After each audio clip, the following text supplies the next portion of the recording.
세상에 떠도는 기묘한 괴담들. 첫 번째 이야기. 일본 정신병원의 감호실 괴담. 친구가 옛날 일했던 병원에는 감호실이라는 게 있었단다. 주연병 그 무렵에는 정신분열증이라고 불렀지만 환자가 발작을 일으키면 거기 가둬두는 것이다. 당연히 자해를 방지하기 위해 창에는 쇠창살이 박혀있고 안에는 아무것도 없는 좁은 방이었다. 하지만 친구가 근무하기 10여 년 전쯤 거기서 2명의 환자가 죽었다. 한 명은 신고 있던 양말에 실을 풀고 꼬아끈을 만들어 쇠창살에 묶고 목을 맸다. 다른 한 명은 몰래 숨겨온 면도날로 경동맥을 끊었단다. 그런 사건들이 있고 난 뒤 그 방은 특별한 경우에만 사용하게 되어 오랫동안 비어 있었다고 한다. 하지만 어느 날 급히 실려온 환자가 있었다. 그 환자는 여자로 주연병 발작이 일어나 마구 날뛰다가 가족의 요청으로 병원에 오게 된 것이었다. 그러나 당시 병실이 꽉 차는 바람에 어쩔 수 없이 그 감호실에 들여보내려 했단다. 사람이 죽었던 그 방에 말이지. 하지만 여자는 격렬하게 저항했다고 한다. 무서워. 무섭다고. 이 방은 싫어. 아무것도 모르는 신인 간호사는 뭐가 무섭다는 거야. 라며 화를 냈다. 그러자 환자는 여기 여자가 피투성이로 죽어 있잖아. 라며 절규했다고 한다. 사정을 알고 있던 선임 간호사들은 그저 아연실색할 뿐. 저런 사람들은 잘 풀리면 영능력자가 되고 아니면 평생 정신병원에 갇혀 있는 거겠지. 친구는 그렇게 말했다. 그 병원은 아직도 기타 큐슈에서 영업 중이다. 두 번째 이야기. 정신병자. 나는 정신병원 의사였다. 내가 일했던 병원에는 중증 정신병자들이 모여 있었다. 일이 많이 힘들어서 그런지 몰라도 그런 데서 일하는 사람들의 평균 수명은 무척 짧다. 그때 내 밑에는 유능한 조수가 있었다. 그는 정신병자들한테도 인기 있었고 일도 잘했다. 어느 날 그가 재미있는 이론을 제시했다. 정신분열증은 정신병이 아닐지도 몰라요. 사실 우리처럼 정상적인 사람한테는 보이지 않는 세계가 존재하고 정신분열증 환자한테는 그 세계와 우리가 보는 세계가 섞여 보여서 행동이나 사고가 이상해지는 게 아닐까요? 라는 과학적으로는 전혀 신빙성이 없는 이론이었지만 그는 자신의 이론을 굳게 믿고 있었다. 나는 그냥 재미있는 의견이구나며 흘려들었다. 어느 날 그가 급하게 나를 찾더니 굉장해요. 이것 좀 한번 봐주세요. 라고 했다. 뭔지 보러 갔더니 환자 2명이 프리룸에서 대화를 나누고 있었다. 확실히 중증 정신병자들이 대화를 나누는 건 드문 일이지만 그들의 대화는 서로 전혀 이어지지 않는 혼잣말이라 대화라고는 볼 수 없었다. 조수의 의견은 이랬다. 그들의 대화는 분명 이어진다. 다만 지금 대화로 보이지 않을 뿐이다. 만약 그들이 둘이 아니라 셋이서 대화하고 있는 거라면 그들은 지금 보이지 않는 한 명을 포함한 3명이서 대화하는 게 아닐까. 나는 잠시 놀랐지만 이내 그건 우연이야 라고 흘려 넘겼다. 하지만 조수는 분명히 안 보이는 사람이 여기 있다는 것을 토대로 더 연구해 보고 싶어 했다. 그는 그날부터 일은 거의 제쳐두고 그 안 보이는 세계에 안 보이는 사람을 필사적으로 연구했다. 그는 나에게 언젠가 분명 저도 그걸 볼 수 있을 겁니다. 그렇게 되면 현대 사회를 뒤집는 대발견이 되겠죠라고 했다. 그러던 어느 날 그가 나에게 보인다. 보인다. 라고 외치며 달려왔다. 나는 바로 일을 그만뒀다. 그는 아직 그 병원에 있다. 의사가 아닌 환자로. 세 번째 이야기. 병내의 정신 이상자. 내가 딱 대학 졸업하고 촌에서 일 배우고 농사 준비할 때 동네에 미친 양반이 있었다. 그래도 난 농사 지어보겠다고 마을에서 오래 묵은 사람하고 이빨도 좀 까고 야부리도 털고 막걸리도 같이 먹고 일도 막 공짜로 해주고 이렇게 안면 틀 무렵에 이장 새끼가 자기네 가지밭 일 좀 도와주라고 도와주면 내 비닐하우스 비닐 씌우는 거 자기가 공짜로 알아봐주고 싼데 주선해 준다길래 좋다고 일하는데 어떤 미친 아재가 오더니 아줌마 나도 일 좀 시켜줘. 이러더라. 근데 말투만 좀 어눌하지 모자란 거 같아 보이진 않고 이장도 뭐 그래 당신도 해보자 하면서 나랑 일하는데 이장 새끼가 뜬금없이 내가 서 사야 할 거 있다고 가버리는 거야. 시발 그 넓은 비닐하우스에 단둘이 있었어. 난 열심히 일하는데 이 새끼는 자꾸 담배 피우러 나가는 거야. 그리고 짬짬이 쉴 때마다 묻지도 않았는데 존나 이상한 말들을 옆에서 막 떠드는데 어딘가 기억 중추에 이상이라도 생긴 거 마냥 자기가 그 시절에 있을 때 썰을 자꾸 풀었어. 내 이름 얘기해 줘도 계속 까먹고 그 미친 새끼가 뜬금없이 나 어릴 때 뱀 잘 잡았다. 아버지한테도 많이 줬다. 나 뱀이랑 잘 논다 친하다. 뱀들 나 좋아해서 우리 집에 많다. 이 지랄하더니 뜬금없이 이번엔 자기가 배 탔다는 얘기를 하더라. 나 젊었을 때 힘세서 엄마 동생 아빠 집 사려고 배도 탔다. 나 물고기 새우 좋아해서 많이 잡았다. 이렇게 뜬금없이 좀 모자란 소리 하다가도 현성아 일부터 하고 형아가 재밌는 얘기해 줄게. 이러다가 다시 갑자기 내 이름 까먹고 자기 예전 얘기를 하는데 소름이 돋더라. 그리고 갑자기 사라졌어. 이 미친 새끼 어디 갔어 이러는데 뜬금없이 내 뒤에 쓱 하고 오더니 현성아 나 고양이 잡았다. 되게 크다 되게 커. 이러더니 들고양이 한 마리를 한 손에 한 마리씩 잡고 오는 거야. 그때 갑자기 쓱 무서워져서 일단 이 미친 새끼한테 말이나 걸면서 분위기 좀 달래야지 하면서 내가 예전엔 어땠어요? 지금은 왜 이래요? 이러면서 그냥 질문 몇 마디 던지니까 갑자기 존나 또박또박하게 어린 친구야. 내가 예전에 배 탔는데 원양어선 같은 거 탔는데 말이야. 내가 그때 돈 벌자고 나가서 못 볼 꼴을 보고 자꾸 그때 일이 생각나서 제정신을 유지할 수가 없다. 이러는 거야. 그래서 나는 이중인격자인가 생각했는데 그것도 아닌 것 같고 그래서 내가 뭘 보셨는데요? 그러니까 몸 갑자기 부들부들 떨더니 마음에 안 든 사람 막 배에서 떨어뜨리고 지나가고 막 죽이는 것도 봤다. 이러는데 소름이 쫙 돋더라. 그리고 다시 병신처럼 해에 대다가 또 갑자기 동네에선 자기를 사람 취급을 안 한다 그러길래 왜냐고 물어보니까 자꾸 자기가 정신병자인 거 아니까 젊었던 시절 알게 됐던 주먹들이 자기한테 누구를 죽여주라고 그런다고 했다.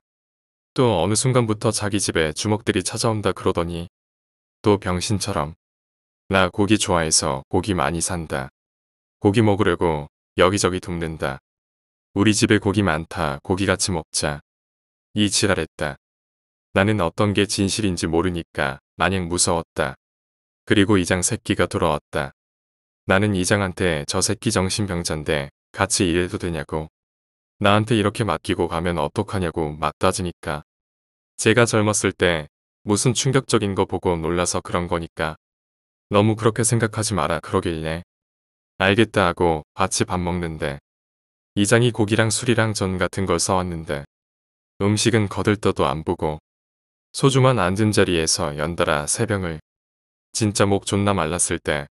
게토레이 마시듯 마시고는. 멀쩡히 다시 일하러 갔다. 일하는데 자꾸 내 옆에 와서 아이고 몸 아파 아이고 몸 아파 하길래 왜요 아저씨 어디가 그렇게 아파요? 라고 물어보니 자꾸 밤마다 사람들이 와서 괴롭혀. 자꾸 내 머리발로 차고 배 밟고 또 옆집 사람들은 비웃어. 나 괴롭히는 사람은 낮에 딴 사람이랑 있을 때는 잘 안 나타나. 덩치 큰 사람 옆에 있으면 안 괴롭혀 비겁한 놈들 이러는데 온몸에 소름이 쫙 돋더라. 그리고 그날 일 끝나고 몸에 소금 한 대박 뿌리고 집에 들어갔는데 다음날 그 미친놈이 안 보이는 거야. 이장한테 왜 안 왔냐고 물어보니까 어제 같은 일이 그 미친놈한테는 외출이라고 했다. 현성아 너도 놀고 싶을 때 읍내 나가서 술 먹잖아. 그게 그 미친놈한테는 노는 거다. 라고 말했다. 가끔 나와서 일도 돕고 하는데 술 많이 먹은 날은 나무 밑이나 숲에서 잠들어서 다치는 건 아닌지 걱정이다. 그러는데 그 이후론 다행히 본 적 없었다. 그냥 같이 있는 자체만으로 기분 나빠지고 오싹해지더라. 4번째 이야기. 내 친구는 정신병자다. 수면제 구할 수 있을까? 내 오랜 버신 정훈이는 그 말을 듣고는 눈을 크게 뜨고 안경을 고쳐 썼다. 왜? 나는 별일이 아니라는 듯이 두 손을 가볍게 들며 어깨를 으쓱해 보였다. 불면증이야. 정훈이는 망설이는 표정으로 입술을 깨물더니 결국 처방전을 꺼내 무엇인가를 휘갈겨 쓰기 시작했다. 아냐, 처방전 없이 그냥 줄 순 없을까? 처방전이 남게 되면 일이 곤란해진다. 의심스럽다는 듯이 나를 쳐다보는 정훈이를 나도 똑바로 쳐다보며 싱긋이 웃어주었다. 환자 취급받긴 싫거든. 그렇지 않아도 내 마누라가 날 환자 취급하고 있는데 자네에게 처방을 받은 걸 알면 아마 날 병원에 입원시키려 들걸. 그때 마침 정훈이를 부르는 간호사의 목소리가 작은 스피커를 통해 들려왔고 다음 환자를 받아야 한다는 생각에 마음이 급해진 정훈이는 별다른 말 없이 나에게 수면 제한 봉지를 내밀었다. 하루에 2알만 먹어야 한다는 주의와 함께 오늘은 비가 오는 밤이다. 아마 아내는 오늘도 밤 외출을 할 것이다. 사실 내가 불면증에 걸린 이유는 바로 그런 아내 때문이다. 아내는 부슬부슬 비가 오는 밤마다 검은 비닐 점퍼를 꺼내 입고 살금살금 현관문 밖으로 나가곤 했다. 아내를 미행해 보려 한 적도 있었지만 번번이 실패로 끝났다. 그녀는 마치 날렵한 검은 고양이처럼 소리도 없이 나를 따돌리고 어디론가 사라지곤 했다. 참다 못해 그녀에게 왜 몰래 집을 빠져나가냐며 화를 내며 따져보기는 했지만 그녀는 고개를 뻣뻣이 치켜든 채 한마디로 잘라 결론을 낼 뿐이었다. 그건 다 당신이 만들어낸 환상이에요. 여보, 차라리 병원에 한번 가보세요. 요즘에 당신이 불면증에 너무 시달리다 보니 그런 환상을 본 걸 거예요. 억울했다. 나는 환자가 아니다. 그러나 아리 외의 다른 사람들 모두 나를 불면증이라고 평하는 것을 보면 그거 하나만은 확실한 것 같다.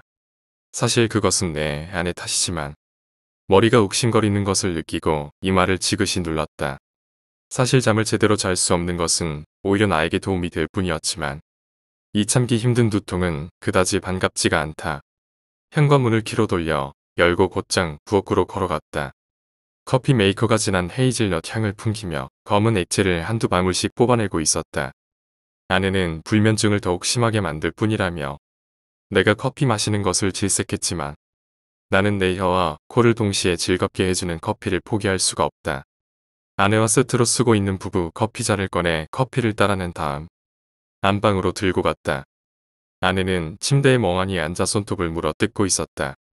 어색한 침묵이 실어 나는 불 속 TV를 켰다. 은호는 올해 고3인 아들 은호 얼굴을 제대로 본 지도 며칠 된 것 같다.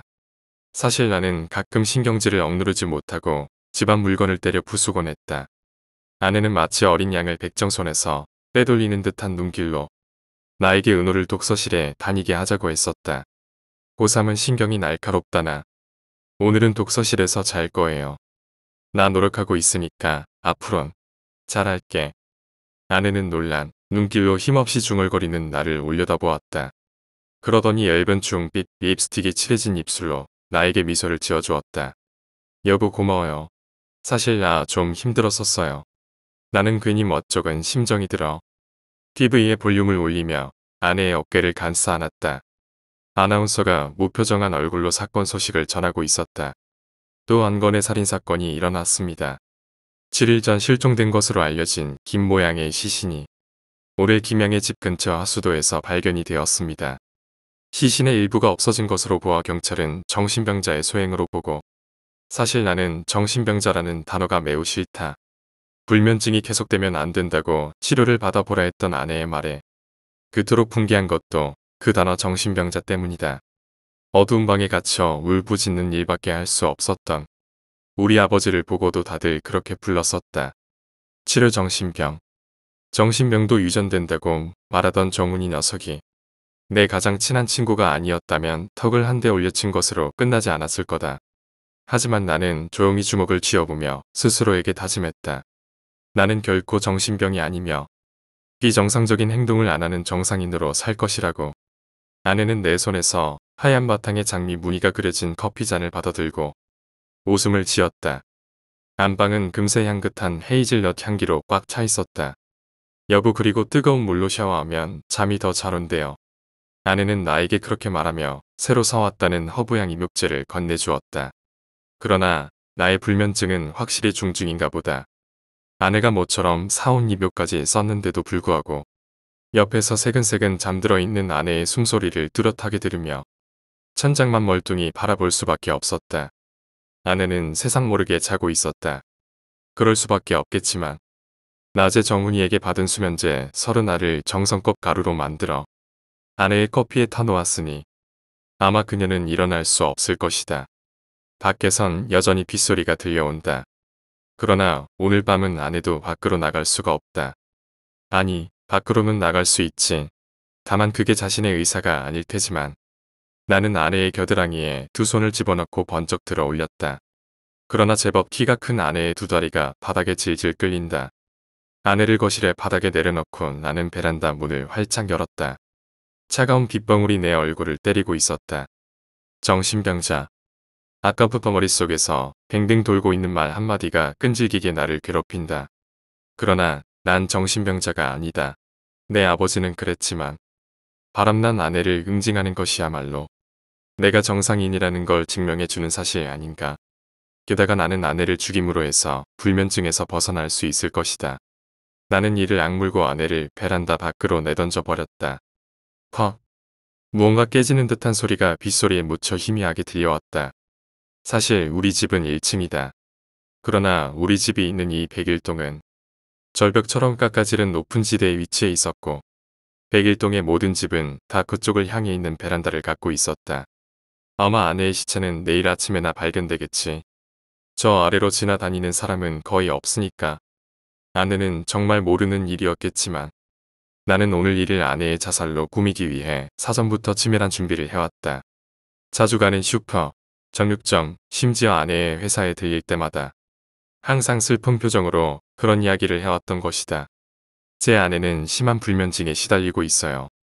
요즘엔 목류병 증세가 좀 있어서 혹시라도 이상한 행동을 보이게 되면 놀라지 마시고 이해해 주세요. 내 말을 듣고 아내에게 직접 당신이 불면증에 묵유병이냐라고 물을 사람이 있었을까? 아마 내 말을 전해 들은 그들은 뒤로 돌아 혀를 차면서 그렇게 말했을 뿐일 거다. 찌찌깝게도 그리고서는 아무것도 모르는 아내를 좀 더 친절히 대해주며 간혹 이상한 눈길을 보냈겠지. 빗줄기가 상쾌하게 느껴진다. 내일은 경찰 앞에서 아내를 갑작스레 잃은 남편의 슬픔을 연기해야 할 것이다. 내가 불면증에 묵유병 증세가 있는 건 알았지만 수면제를 먹고 베란다에서 떨어질 줄이야. 처음엔 의심받을 줄은 몰라도 아마 경찰 스스로가 증거 불충분으로 날 풀어주게 될 것이다. 내가 수면제를 구한 경로도 추적해 내지 못할 테지만 나는 천천히 안방으로 도로 들어가 옷을 갈아입기 위해 옷장을 열었다. 아내의 검은 비닐 점퍼가 마치 깊게 베인 상처처럼 옷장 한가운데에 떡하니 자리 잡고 있는 것을 보자 난 속이 뒤집어져서 그 검은 점퍼를 꺼내 땅에 내동댕이 쳤다. 땡그랑. 아내의 점퍼 주머니에서 뭔가가 떨어지더니 내 발등을 내리찍고 저쪽으로 굴러갔다. 저 반짝이는 저것은 열쇠였다. 나는 그게 과연 어디의 열쇠일지 한참을 생각해 보았다. 남자와 미래를 하기 위해 집을 얻어 놓은 것일까? 그러나 저 열쇠의 형태는 철물점에서 흔하게 파는 대형 자물쇠의 열쇠같이 생겼다. 아내는 저 열쇠를 이용해 뭔가를 숨기려고 했던 것이다. 나는 열쇠를 집어들고 집안 곳곳을 살피기 시작했다. 아내가 바람 피운 증거를 찾아낼 수 있다면 경찰에 좀 더 유리한 입장이 될 것이다. 그러나 자물쇠 같은 것은 아무 곳에도 없었다. 내가 샅샅이 살피지 않은 단 한 군데. 다용도실에도 자물쇠가 없다면 이 집안의 자물쇠를 채울 만한 곳은 없다. 다용도실은 웬일인지 굳게 잠겨 있었다. 그동안 특별히 내가 다용도실을 들여다볼 일이 없었기 때문에 이 방문이 잠겨 있다는 것조차 몰랐었는데 나는 세차게 어깨를 부딪혀 문을 쉽사리 열고 안으로 들어갔다. 여기엔 자물쇠가 있을까? 그러나 나를 궁금하게 하던 그 자물쇠는 너무나 눈에 띄기 쉬운 곳에서 나를 기다리고 있었다. 고장이 나서 버리기로 되어 있었던 세탁기가 웬일인지 그대로 있다. 세탁기는 은색 체인으로 한 바퀴 돌려져 있었고 그 끝에는 차가운 금속성으로 빛나는 거대한 자물쇠가 달려 있었다. 왜 이런 행동을? 아마 그에 대한 해답은 이 자물쇠를 풀어보면 나올 것이다. 약간 긴장되는 것을 느끼며 나는 자물쇠를 풀고 체인을 풀어 헤쳤다. 그러나 세탁기 안에 들어있는 것은 나를 더 의아하게 했다. 하얀색 아이스박스가 세탁기 안에 처박혀 있었다. 왜 이런 것을 여기에 넣어 놓은 것일까? 아이스박스 안에는 무엇인가 잔뜩 들어있었는지 무게가 상당했다. 나는 세탁기의 귀퉁이에 찢겨나간 손톱을 빨며 꺼내놓은 아이스박스의 뚜껑을 열어 젖혔다. 눈물이 찔끔 흘러나올 정도로 토악질을 해댔지만 아직 개운하지가 않았다. 아이스박스 속에는 하얀 드라이 아이스 여러 개와 함께 잘려나간 뒤 뭔가 날카로운 것으로 도려낸 듯한 여자의 유방이 들어있었다.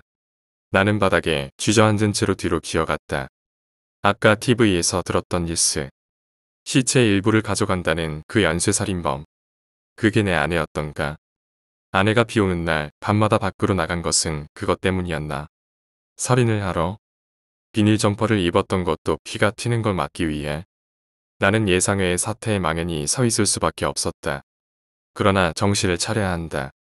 나는 욕실로 뛰어들어가 차가운 물로 머리를 적시며 서 있었다. 정신병자 아내는 정상인처럼 행동했지만 정신병자였다. 갑자기 정적을 깨는 벨소리가 들려 나는 화들짝 놀라 문 밖으로 뛰어나갔다. 만약 저 다용도실의 시체 조각을 누가 지금 목격이라도 한다면, 그리고 아내가 집에 없는 것을 알아챈다면 둘 다 내가 뒤집었을 가능성이 많다. 누구? 나는 조심스레 물고기 렌즈를 통해 밖을 쳐다보았다. 은호의 얼굴이 렌즈 안에 비추고 있었다. 이젠 정말 큰일이다. 은호는 분명히 오늘 독서실에서 잔다고 했었는데. 아버지, 저예요. 잠시 문이 열리길 기다리고 있던 은호는 문 손잡이를 비틀며 내가 문을 열어주길 재촉했다. 나는 입술만 깨물며 초조히 서 있다가 결국 문을 열어주었다. 은호는 내 아들이다. 내가 왜 아내를 죽였는지 듣고 나면 이해할 것이다. 살인자 엄마를 두었다는 사실을 자신도 알리고 싶진 않을 테니까. 은호는 머리에서 물방울을 털어내며 가방을 현관에 내려놓았다. 나는 어떻게 말을 꺼내야 할까를 생각하며 당황스러운 표정을 감추기 위해 냉장고로 걸어가 주스를 꺼냈다. 비가 많이 오지? 나 오늘 독서실에서 잔다길래. 은호는 내가 내미는 주스잔을 받아들며 말했다. 엄마는요? 젠장 올게 왔다 하지만 결국 말해야 되는 거니까. 나는 떨리는 손으로 담배에 불을 붙여 몰며 말했다. 엄마는. 은호는 휘둥그레진 눈으로 나를 올려다보고 있었다. 젠장 아무래도 똑바로 바라보고 말하기는 힘이 든다. 잠시만요, 아버지. 은호는 내 대답을 기다리지도 않고 갑작스레 몸을 일으켜 다용도실로 걸어갔다. 잠깐. 팔을 움켜잡는 나를 약간 흔들리는 눈빛으로 바라보던 은호를 움켜잡고 속사포처럼 진실을 쏟아냈다. 은호는 경악한 표정으로 나를 바라보더니 슬금슬금 현관 쪽으로 걸음을 옮기기 시작했다. 엄마를 죽인 건 내가 맞지만 저 시체는 정말 난 아니야. 그러나 내 처절한 부르짖음에도 은호는 쥐뼛거리며 달아날 태세를 취할 뿐이었다. 내 아들이 나를 못 믿어. 나는 꽉 담은 입술로 음절씩 끊어 내뱉으며 은호를 향해 다가가기 시작했다. 난 아니라고 했잖니. 날 못 믿어. 은호는 다가가는 내 걸음에 맞추어 조금씩 뒤로 물러났다. 아니에요. 믿어요. 아버지 왜? 내 손에는 어느새 번쩍이는 식칼이 들려 있었다. 은호 내 아들 녀석마저 나를 못 믿고. 난 불면증일 뿐이야 정신병자가 아니라고. 나는 나도 모르게 어느새 고함을 버럭버럭 지르고 있었다. 우리 아버지도 울부짖었다. 어두운 방 안에 갇혀 정신병자란 칭호와 함께. 아, 아버지. 순간 얼굴을 가리는 은호의 팔에 식칼이 내리꽂혔다. 나는 천장을 쳐다보며 광소를 터뜨렸다. 난 안 미쳤어. 그때였다. 내 배를 타고 뜨뜻한 액체가 흘러내리기 시작한 것은 놀라 쳐다보는 내 눈에 싱그레 웃고 있는 은호의 얼굴이 들어왔다. 내 배에는 잘 갈려진 사시미 칼이 꽂혀 있었다. 은호는 눈물을 흘리고 있는 내 얼굴에서 시선을 돌리더니 칼을 쓱 빼냈다. 아, 아프다. 어쩐지 오늘은 엄마가 안 나오시던데. 제가 사람을 죽일 때마다 엄마가 뒤처리를 해줬는데 오늘은 저 혼자 힘들었어요. 비 오는 날에는 항상 날 찾아다니느라 고생하셨었는데 그래도 엄마는 절 이해하던데요.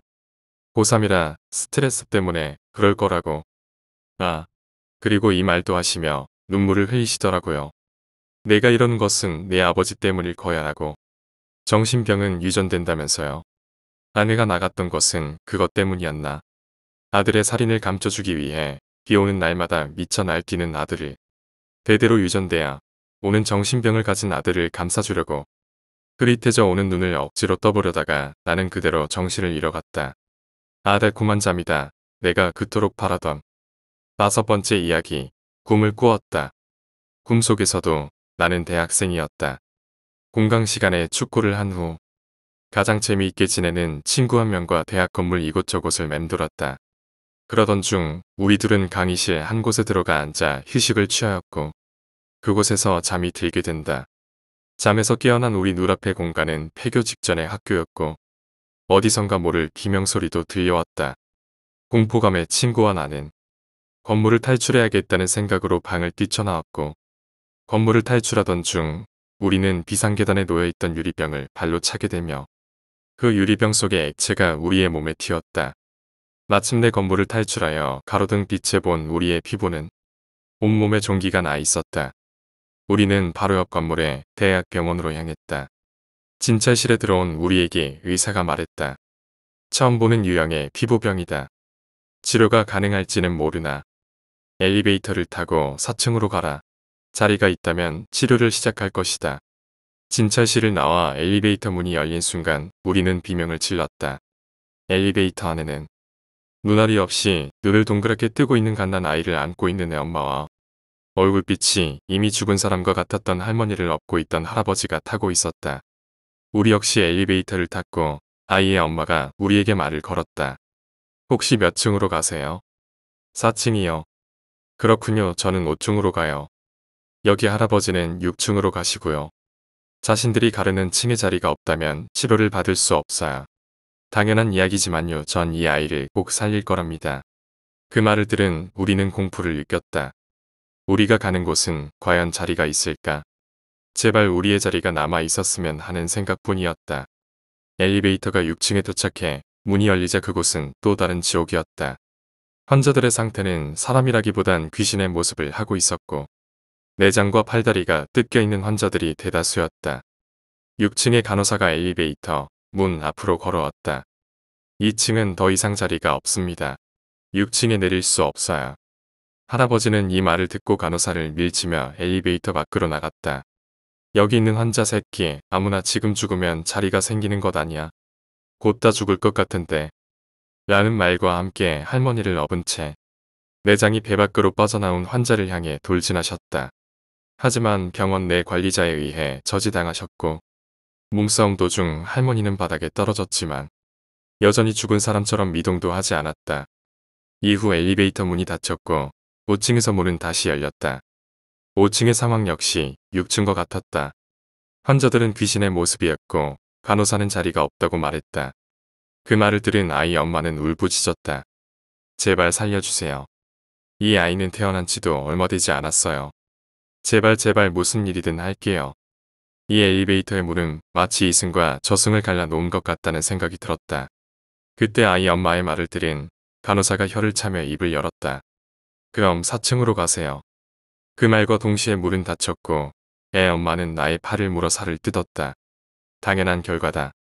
친구와 나는 4층으로 가는데 6층과 5층의 자리가 없었는데 4층에 3명의 자리가 있을까? 친구와 나는 필사적으로 애 엄마를 구타했다. 제발 죽어라를 속으로 외치며 결국 애 엄마는 눈이 뽑혔고 몸이 꺾인 상태로 죽었다. 그러나 자신의 아이는 꼭 끌어안은 채 죽었다. 친구와 나는 이제 4층으로 가기 위해 버튼을 누르려 했다. 그 순간 우리는 얼어버렸다. 눈물이 흘렀고 너무나 큰 좌절감을 맛보았다. 병원에는 4층은 존재하지 않았다. 우리는 계속 울었다.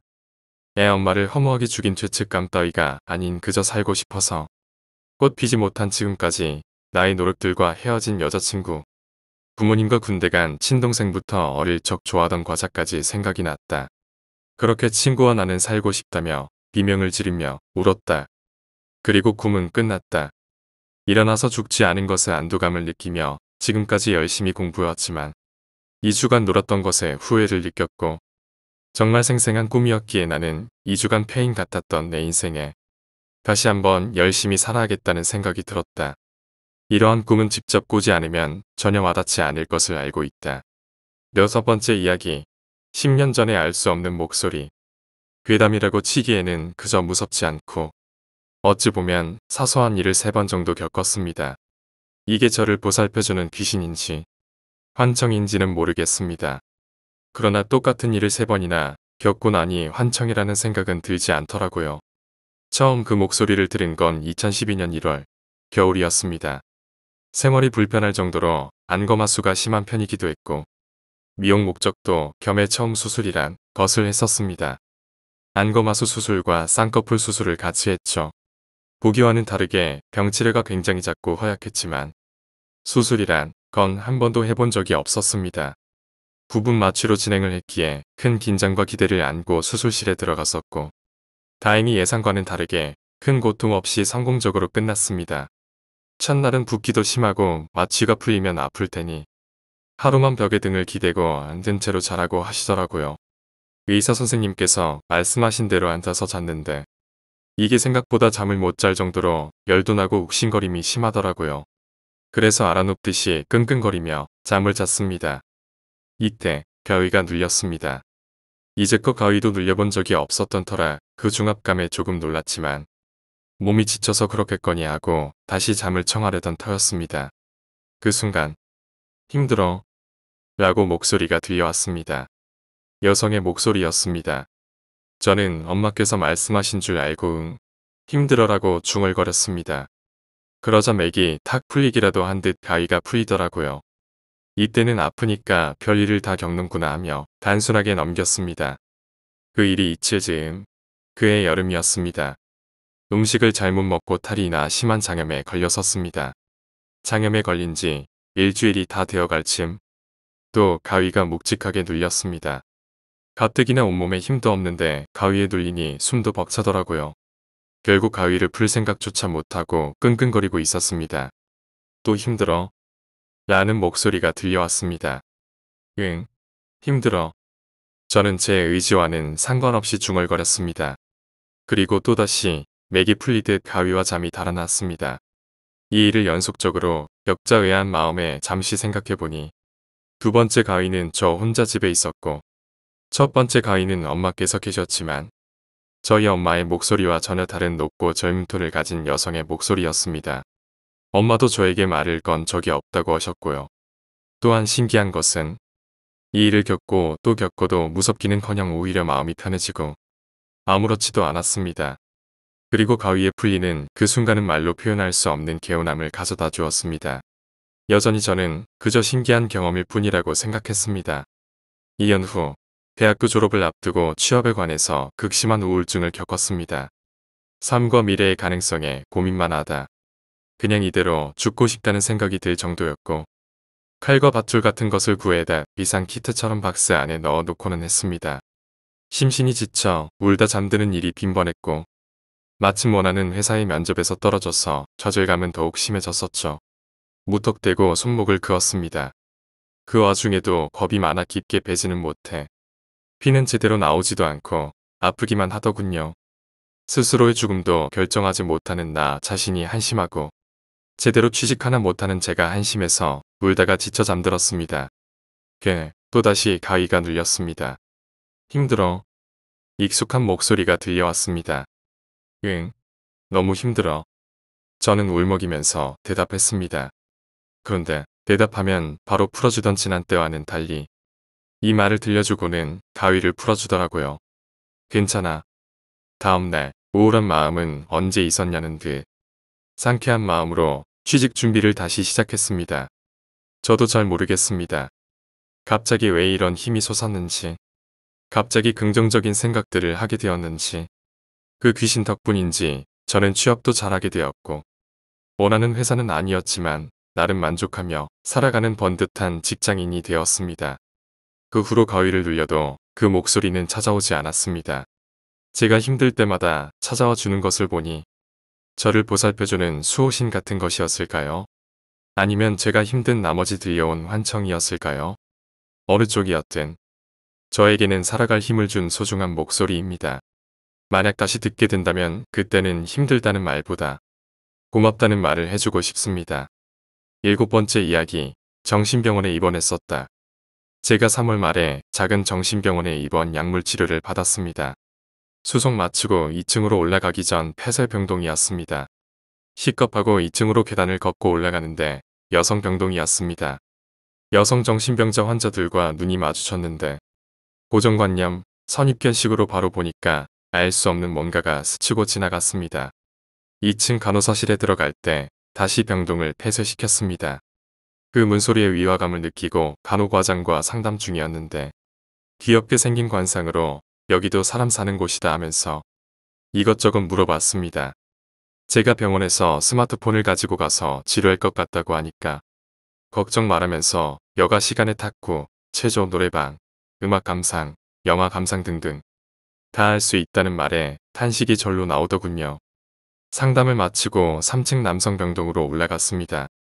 제가 있던 병실은 9인실이었는데 약간 곱상하게 생긴 아저씨가 침대를 가리키면서 이 자리가 내 자리니 누우세요라고 존댓말로 말씀하시더라고요.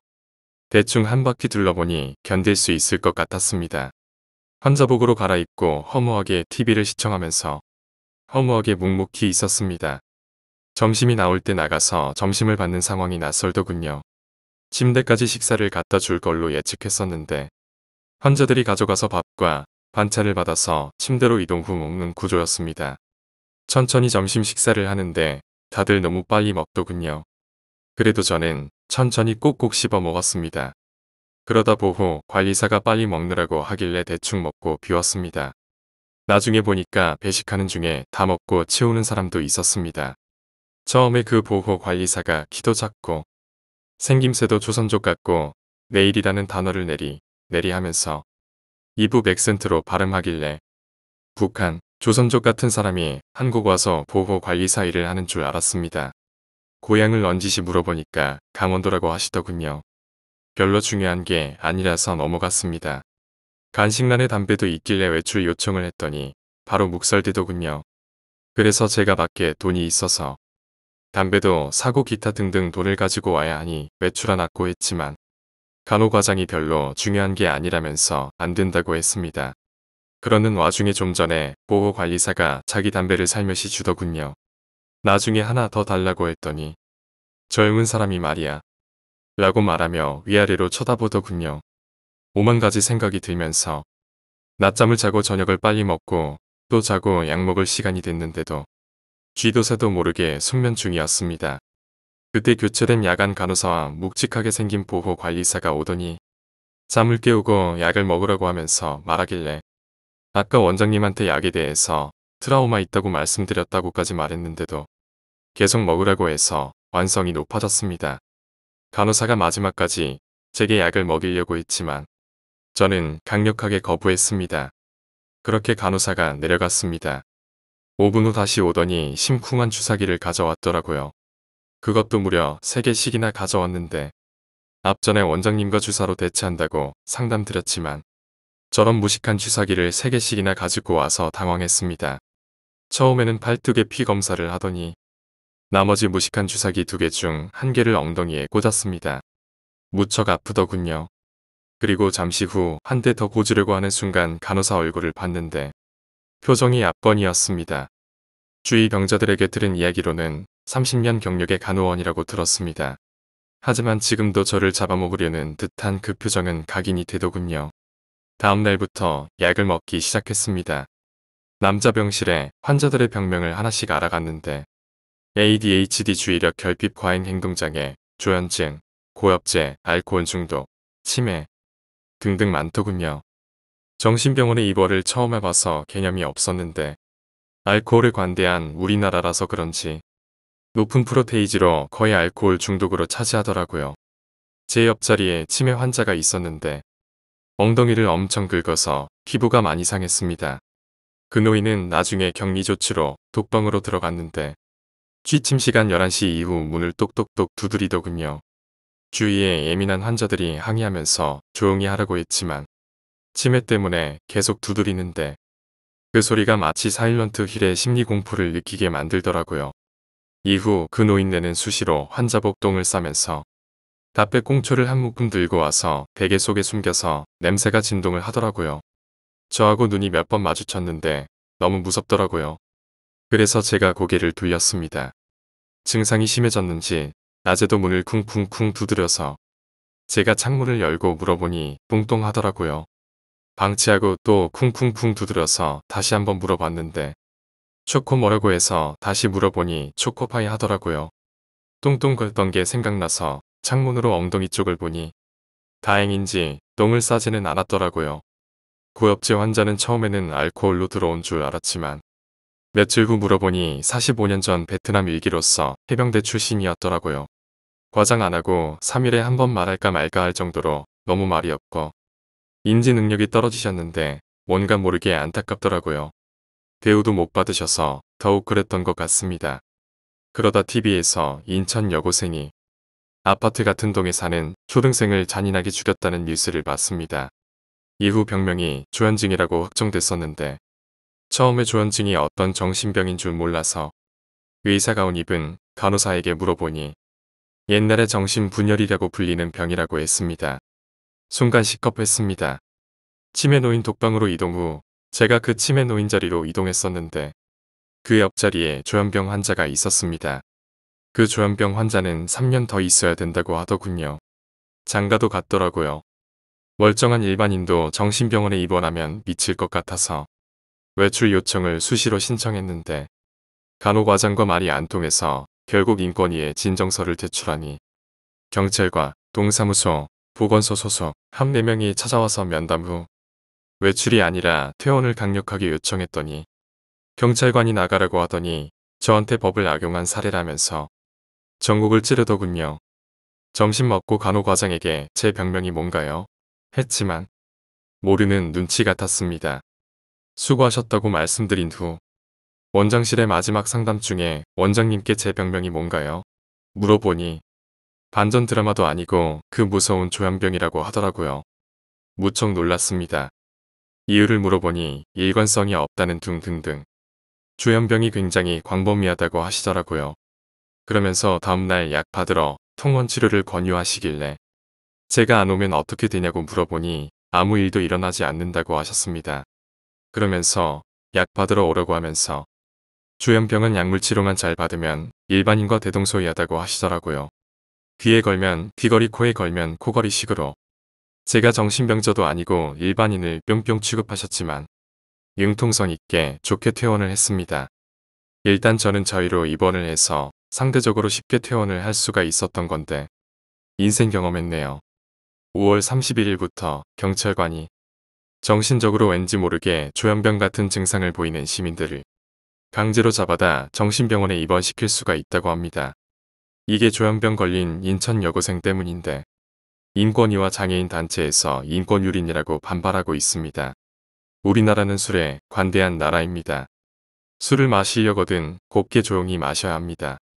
주폭이나 꼬장 부린다던가 동네방네 돌아다니면서 폐가망신하시는 분들은 단순히 폐가망신이 아니라 정신병원에 잡혀갈 거라서 유비무환 하시길 바랍니다. PS.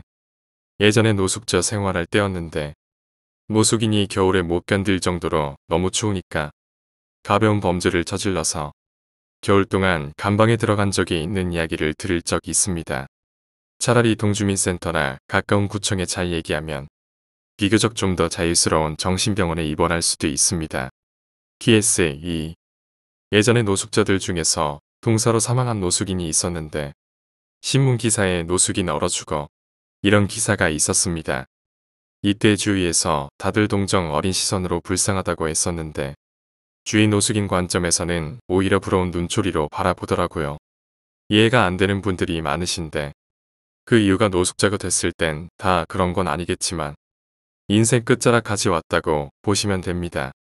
희망도 없는 앞으로의 삶 속에서 차라리 죽는 게 속이 편할 수도 있다는 관점 하에서 현실적으로 바라보시더라고요.